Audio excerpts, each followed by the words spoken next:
Tahiti Vibes avec les véhicules FAV disponibles au comptoir d'importation automobile de Mamaou.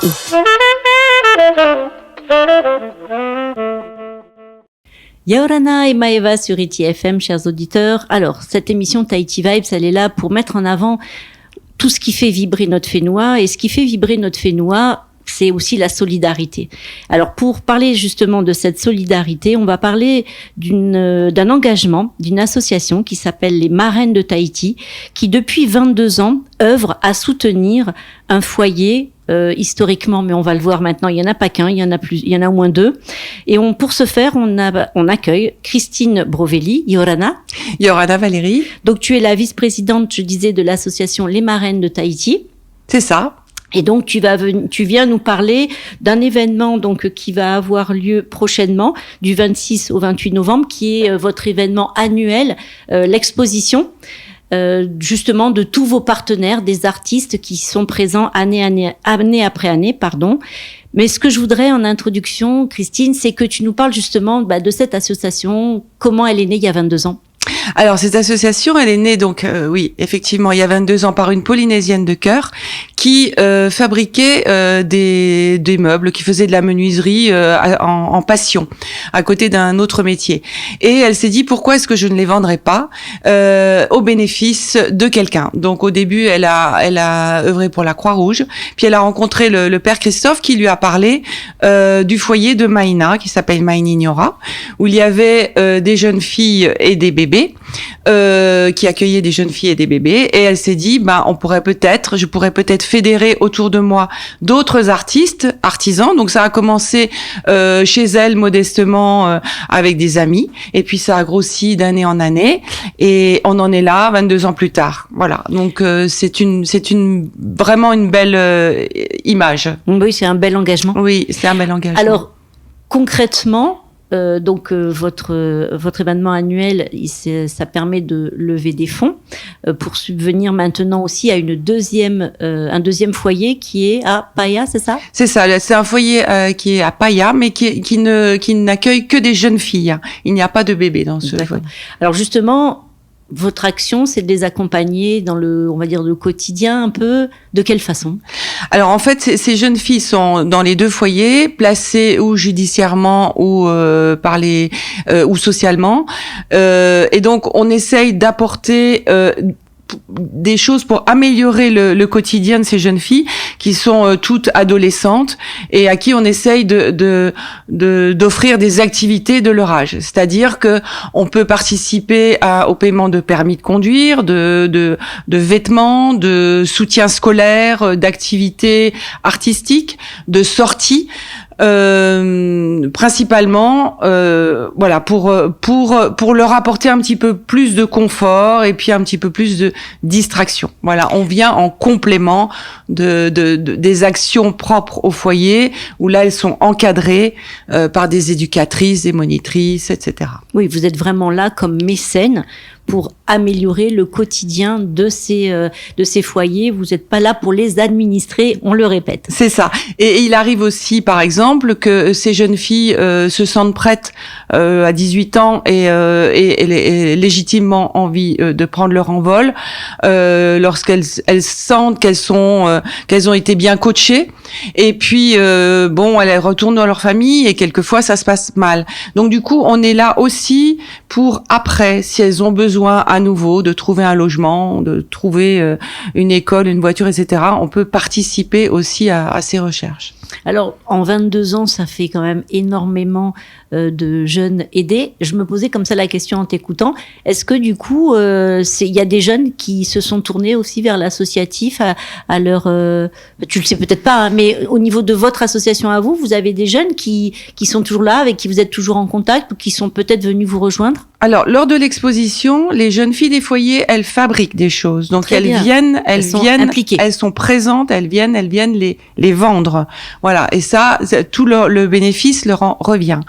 Il y a aussi une autre jeune femme qui maintenant a 2 enfants, qui fait du miel et qui est sortie de ce foyer de Maïna et qui souvent, quand elle retourne voir les jeunes filles de ce foyer, fait passer un message, un beau message d'espoir et de bonheur. Elle leur apporte une vision de la vie qu'elle a réussi. Donc c'est très positif. Oui, tout à fait, parce que il faut le dire, il y a une vie aussi après ces moments qui sont douloureux, et comme tu l'as dit fort justement, vous êtes là aussi pour continuer à les aider et les accompagner, et ça c'est tout à fait louable. Et pour rendre justement toutes vos actions possibles, vous avez besoin de tout le monde.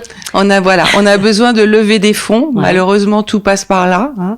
Et donc on le fait sous forme de cette exposition annuelle. Et on a deux autres actions dans l'année dont je te parlerai si tu veux. Bien sûr, tout à fait. Alors, parle-en, comme ça, on va vraiment finir après l'émission sur ce rendez-vous du 26 et 28 Alors, on a une action conjointement avec un grand groupe d'agroalimentaire et un grand groupe d'aliments pour bébés qui accepte une fois l'an de vendre donc dans ces grandes surfaces et de nous reverser une petite participation par pot. Donc ça c'est bien. Ensuite, on a un généreux donateur qui est fidèle. Et puis aussi, je dois dire que l'hôtel qui nous accueille fait beaucoup d'efforts financiers aussi pour nous louer la salle, et qui avait fait de gros efforts aussi il y a 2 ans lors du gala avec Miss France. Donc c'est tout ça, ce sont des partenaires qui sont fiables et sur lesquels on peut compter. Ça c'est bien. Voilà. On remercie du coup l'équipe de l'hôtel Intercontinental. Tout à fait. On avait reçu ici pour le festival de musique. C'était à une époque où on avait encore une vie sociale un peu plus intense. On est en train d'y retourner doucement à cette vie-là. Alors justement, le 26 entre le 26 au 28 novembre, vous avez la possibilité de vous rendre à cette exposition, donc à l'Intercontinental, je le disais, sur un thème qui est pile aussi dans l'actualité, qui est préservons notre planète. Alors concrètement, je sais, parce que je vous suis la page Facebook depuis longtemps, je le dis au passage, ça s'appelle Les Marraines Tahiti, que vous avez des artistes et des artisans qui sont fidèles. Alors là, c'est un cahier des charges en supplémentaire que vous leur donnez quand vous déterminez un thème comme celui-là ? En fait, oui, voilà, on va être une trentaine d'artisans, artistes bénévoles. Donc, il y a des marraines qui sont là depuis longtemps. Il y a des nouvelles marraines et parrains, bien sûr. Et donc, j'ai eu l'idée d'axer sur préservons notre planète, parce que j'ai envie de dire que c'est un peu notre COP26 à nous, d'essayer de proposer des artisans qui font main et made in Fénois. Et à cette époque où je pense que oui, les gens vont partir beaucoup vers les États-Unis faire leurs courses de Noël, il y a beaucoup d'artistes et d'artisans et certainement de magasins qui ont du mal, qui ont eu du mal, qui ont des difficultés, et on voudrait faire passer le message que c'est possible de faire des cadeaux en Polynésie parce qu'on a des vrais artistes. Donc c'est pour allier plusieurs choses en fait. Et c'est vrai que comme tu le dis, c'est vraiment l'occasion de mettre aussi en avant le savoir-faire des artisans, des artistes du territoire. J'encourage encore une fois nos auditeurs à aller voir sur la page Les Marraines de Tahiti, puisque vous faites des posts réguliers sur tous les partenaires et il y a beaucoup d'idées cadeaux à tous les prix, très sympas. Alors, sans parler d'argent, concrètement, les artisans et artistes qui sont là, c'est une partie donc de ces ventes qui est reversée à l'association. Comment ça se passe concrètement ? C'est ça. C'est une partie de leur chiffre d'affaires. Donc c'est au moins 20% de leur chiffre d'affaires qu'ils reversent à l'association. Donc c'est déjà très généreux. Et donc la différence par rapport aux autres salons et expositions, c'est que chaque fois qu'on fait un achat, on reverse quelque chose pour ces foyers de jeunes filles. Donc ça associe deux choses. Alors, j'étais en train de me remettre sur la page Facebook pour dire que, on a des peintres Je vois que le dernier post concerne Brigitte, qui peut-être nous écoute, exact. Qui fait de très beaux tableaux, et notamment, j'adore ce chat qui fume la pipe. Je sais pas si ça sera un tableau qui sera en vente, mais il est magnifique. On a Annie, Thérèse, Marie et Véronique qui sont aussi des amies de l'association qui, elles, travaillent sur des sets de table. On a aussi écrivaines. On a aussi des personnes qui fabriquent des savons, mais des savons sous des formes plus originales, moins conventionnelles. Et complètement écologiques. Exactement. Voilà, on a des gourmandises. C'est ça, on a Barbara, on a Sculpture aussi, magnifique. La Sculpture. Sonia et Christophe. Voilà, enfin, il y a vraiment alors moi, j'avais un petit coup de cœur pour justement la menuiserie Castellani. Alors en fait, on essaye d'avoir une exposition très éclectique et de pas avoir trop de marraines qui font la même chose pour élargir notre éventail. Alors, la menuiserie Castellani, en fait, elle est nouvelle et leur implication a été tout de suite évidente et je les en remercie. Et donc ils font beaucoup de décorations de Noël. Et à base de bois. À base de bois. Magnifique. Sincèrement, je veux dire, vous allez aller faire du shopping pour commencer à décorer vos maisons. Non, je ne touche aucune commission, hein, mais je veux les mettre en avant parce que je trouve que le travail qui est fait justement sur ces décorations de Noël sont déjà originales. Vous aurez vraiment un sapin ou une décoration de votre maison made in Finnois, mais aussi à l'image de notre belle Polynésie. Et je trouve ça super, en fin de compte, que les gens s'investissent à ce point-là. Oui. C'est une affaire de famille et donc une des filles est designer, donc c'est parfait. Mais tous nos artistes sont vraiment engagés, ils mettent tout leur cœur et ça c'est une belle image et il y a vraiment de très belles choses. Vraiment. Alors est-ce qu'il y a des choses dont on n'a pas parlé dans cette interview, des messages? Peut-être les horaires des expositions qu'on pourrait communiquer à nos auditeurs? Alors, le vendredi et le samedi, ça sera donc de 8h30 à 18h et le dimanche de 8h30 à midi. C'est dans la salle Hibiscus de l'Intercontinental. Voilà, en respect des mesures sanitaires toujours, bien sûr, en vigueur, surtout dans les établissements publics. Donc, on gérera ça, mais normalement, tout va bien se passer d'ici là.